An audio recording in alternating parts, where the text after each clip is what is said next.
The Appalachian Mountains are teeming with wildlife and mystery. Known for its hiking trails and natural beauty, these mountains hide some very sinister undertones.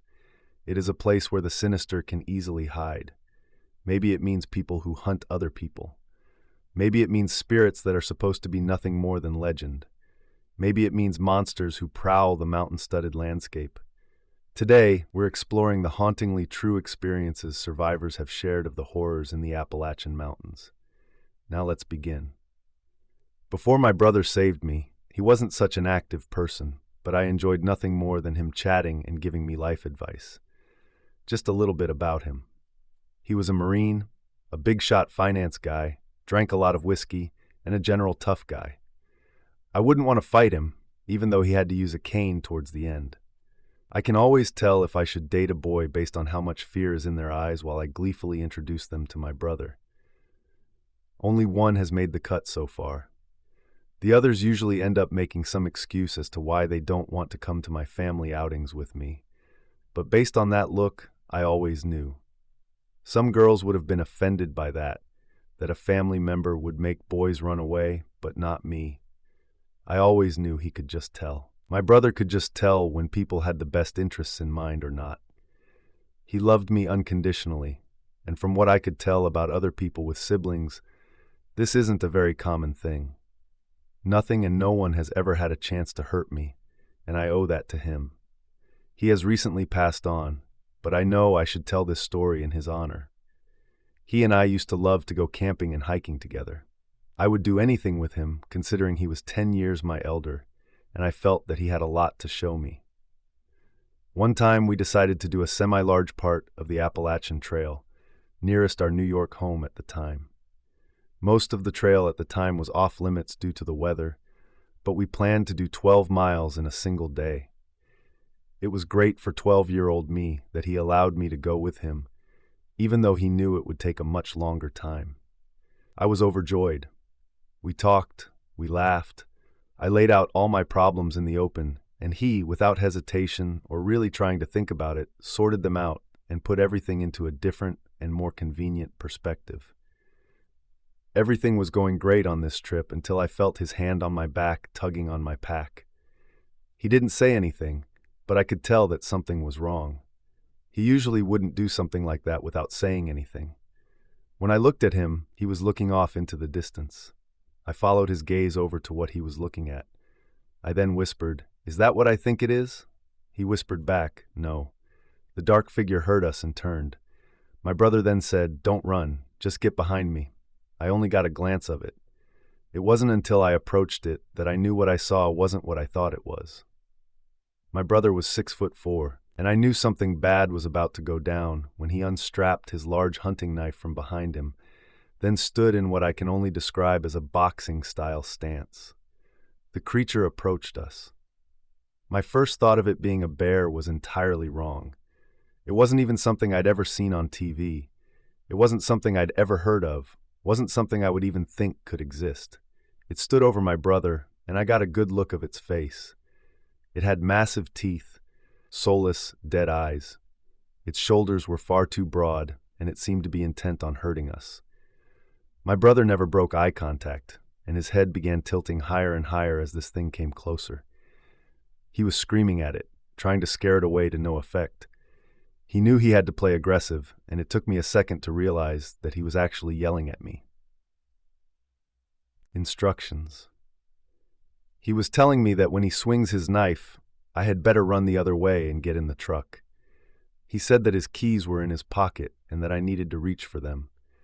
When I get there, I was to hold the horn down until he came. Finally, he said to not look back. I didn't question it for a second, but it did hit me quite hard. He was cursing at me, and I'd never heard him say words like that before. But I obeyed him. I reached into his pocket and got the keys. Then I was ready to run. He didn't swing the knife until the thing was within a few feet from him, and that's when I got the best look at it. It was a hulking creature, more than twice the size of my brother in every way, width, height, weight. Its muscles were rippling across its body. I almost began to cry, but I swallowed it down. Suddenly I saw my brother pull back the knife and began to launch himself at it. I turned and ran. Behind me, I heard angry screams and cursing and growling. But the only thing I can really remember was my brother screaming with more ferocity than I knew he was capable of. I did just as he told me. I ran to the truck. I screamed for help all the way there. I honked the horn the moment I got inside. It caught the attention of a few different families, and they in turn got the rangers to come check out the situation. Later on, I was at the hospital, crying my eyes out. They told me my brother and I needed to give a statement, and they brought me to his room. He was an absolute mess. IV tubes everywhere, red fluid on the floor, scrapes and deep gashes all over his body, and one eye, I couldn't tell if it was gone or just really badly bruised. They asked us what happened. I haven't said a word to anyone at that moment, not even to my parents. I see my brother smile at me, and he kind of just winks, and he mutters the word bear. From what I've been told, there was a mess at the scene when they found him. He was hobbling toward the rangers when he saw them at a slow pace. There was no sign of that creature, but I can tell you now with all truth and honesty it wasn't a bear. Whatever it was, it's still in the Appalachian mountains, and if it wasn't for my brother, I would be dead. My brother is my hero. It was a cold October morning in the Appalachian Mountains in North Carolina. The leaves were crisp and dew and had already formed from last night. They crystallized upon everything as if it all had been frozen. I had my way too expensive tent set up and was aggravated as I already found a tear in it. Now, a lot of people may be confused as to why someone would be camping in such freezing weather, but I was there for a good reason. Something had been eating and scaring my animals for God knows how long, and I've grown extremely tired of it. I was here to see if I could find it, to at least see what was terrorizing my farm. I have a little farm with sheep and cows. They're my pride and joy, and I love taking care of them, and when something began to eat and hurt and scare them, it infuriated me. It all started about 2 years ago when some of the animals began to disappear, and I needed to find out why. People think I'm crazy for not just brushing it off my shoulders and thinking it's a bear or something else more common. Well, if you would have seen the weird tracks it left, then you wouldn't think I'm so crazy. The tracks were like human tracks, but then again, at the same time, they were different. They were longer and wider than a person's, with a different number of digits. It gave me chills imagining what kind of monster could be putting my animals in danger. So there I was, out in the Appalachians, camping and following these tracks. Maybe it was an insane idea to camp alone when something dangerous was out there, but I didn't really have the time to wait for anyone else to join me. Night was falling, so I fixed my bed and hoped that it wouldn't rain. As I slowly drifted to sleep that night, I awoke to an eerie sound. It was like something being dragged in the dirt, right across from where my tent was. Without hesitation, I grabbed whatever I had beside me as a weapon. I clutched it hard into my hands until my knuckles turned white. With the fading light from the embers in my campfire, I could see the shadow being cast across my tent, which meant it was much closer than I thought. It was a very tall, bony shadow. It was quite slender. My adrenaline was kicking in big time. I could feel my heart pounding in my chest. Slowly, trying my best not to give myself away, I began to peek through the small rip in the tent. Immediately, a terrible stench hit me. It was like rot. The smell you're ambushed with if you left the meat in your fridge to rot for weeks and then finally opened the door. It was so horrid, I could barely hold back a gag.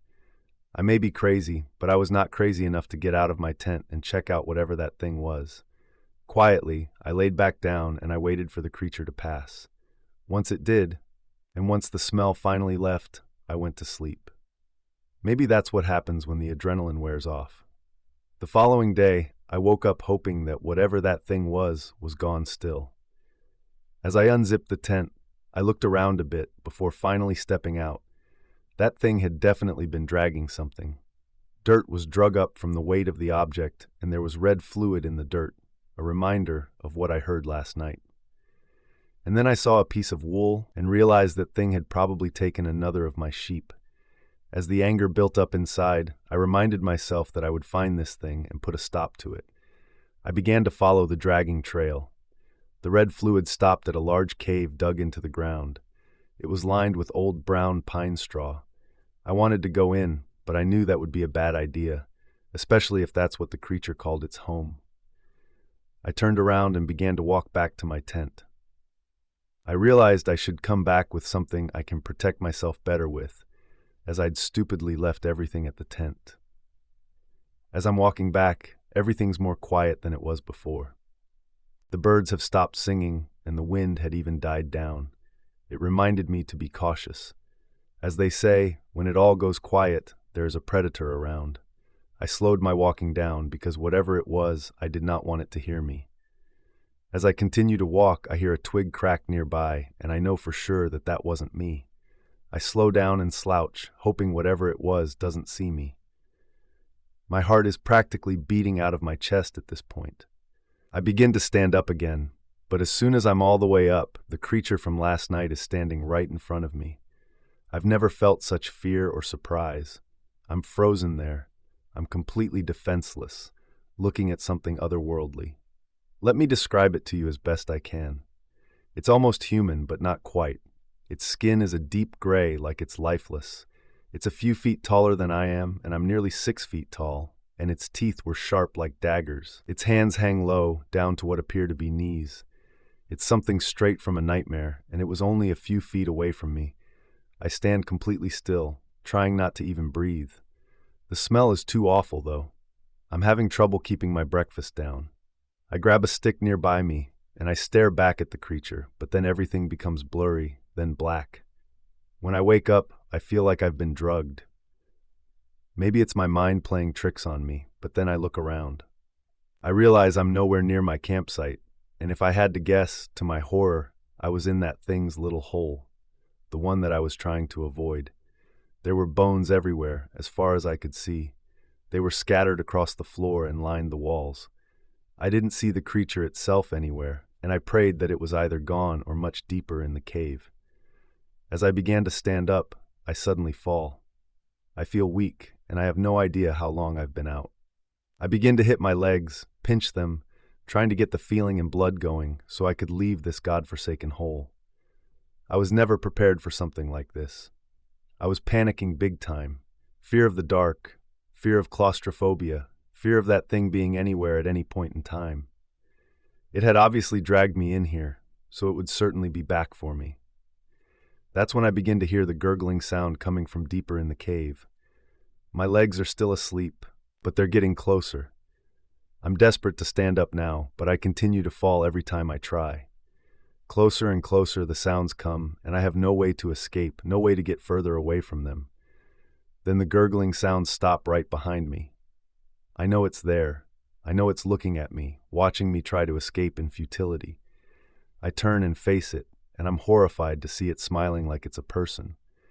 Then something happened that I still have trouble believing was real. It pointed at me and spoke, like me. I remember thinking, what does that mean? It could tell that I was obviously afraid of it, and that's something you never want from a predator. It reaches out and grabs me by my ankle before I could yank away. My reaction times are terrible. Probably because my legs are asleep, I can't even kick or struggle away from it. Then it stops, turns, lunges at my arm, and sinks its teeth into me. It hurts like hell. Now I'm able to pick myself up. I yank myself away from it, and I begin to run out of that cave. When I turn to look, it's running deeper into the cave instead of coming after me. Is it done with me? I run straight out of there. I check my arm, but it apparently didn't break skin. But how in the world had it hurt so much? I continue on, back to my tent to grab my phone. I knew no one would believe me, but I didn't expect them to. What matters now is that I needed help. I find my phone and dial 911. I speak to the operator and tell them where I'm at. I try to keep myself awake, but I'm still feeling wrong and woozy. I pass out again, only to wake up in the hospital now, to a nurse, asking me if I'm okay. For a second there, I forgot everything that happened. But as waking up usually does, it all came rushing back into my mind. My eyes widened and my arm began to hurt. I was told that they brought me in with apparent hydration problems, that I passed out from dehydration. Maybe I was in that cave longer than I thought. As I lay there, waiting for when I could be released, I couldn't get that thing's words out of my head. Like me, it said. What did it mean? Was it simply intelligent enough to know that it looked human, or was it a warning of something else to come? I'm horrified by it, and to this day I have trouble sleeping thinking about it. I keep an eye out on my animals still, but for some reason, the attacks have stopped, and I haven't seen the creature since. Still, I wish I had never stepped out into those woods. I was 13 years old, and I took a ride with my grandmother down to the cove off the backside of White County outside of Scrooge's, where the Walmart and theater are at now. We were riding in her blue Ford Taurus to pick up my great-aunt Alice from her place. It was cold, it was the evening, and it was raining as well.